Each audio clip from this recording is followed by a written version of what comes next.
आजच्या धावपळीच्या आणि व्यावसायिक स्पर्धेच्या काळात बाजारामध्ये कृत्रिम पद्धतीनं पिकवलेल्या आंब्यांची संख्या मोठ्या प्रमाणात वाढली आहे। अनेक ठिकाणी रासायनिक प्रक्रियेचा वापर करून आंबे लवकर पिकवले जात असल्याने त्यांच्या चवीसह आरोग्यावरही परिणाम होत असल्याची चर्चा ग्राहकांमध्ये होताना दिसते।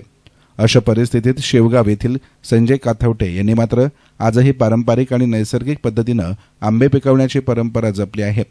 पाचरट्यामध्ये नैसर्गिकरित्या पिकवलेले आंबे ग्राहकांना अधिक गोड, सुगंधी आणि आरोग्यासाठी सुरक्षित वाटत असल्याने नागरिकांकडून या आंब्यांना मोठी पसंती मिळत आहे। संजय काथवटे हे कोणत्याही रासायनिक प्रक्रियेचा वापर न करता पारंपरिक पद्धतीनं आंबे पिकवून शेवगाव शहरामध्ये विक्री करीत आहेत। त्यामुळे त्यांच्या आंब्यांची चव आणि गुणवत्ता इतरांपेक्षाही वेगळी असल्याचे ग्राहक सांगतात। नैसर्गिकरित्या पिकवलेल्या आंब्यांमध्ये खरी चव आणि सुगंध टिकून राहतो। ग्राहकांनीही शक्यतो असेच आंबे खावेत असं आवाहन संजय काथवटे यांनी केलं। त्यांच्या या उपक्रमामुळे शेवगाव परिसरात नैसर्गिक पद्धतीनं पिकवलेल्या फळांविषयी जागरूकता निर्माण होत असून ग्राहकांकडूनही त्यांचं कौतुक केलं जात आहे। माझे नाव संजय मोहन काथोटे। मी गेल्या 15 वर्षापासून आंब्याच्या धंद्यात आहे। आता ज्या वर्षी थोडे प्रॉब्लेम झाल्यामुळे आम्ही नैसर्गिकरित्या आंबे पिकवतो।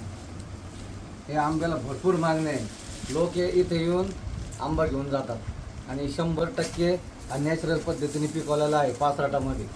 तर काही घाबरण्याचं कारण नाही, भरपूर खा, सुरक्षित राहा।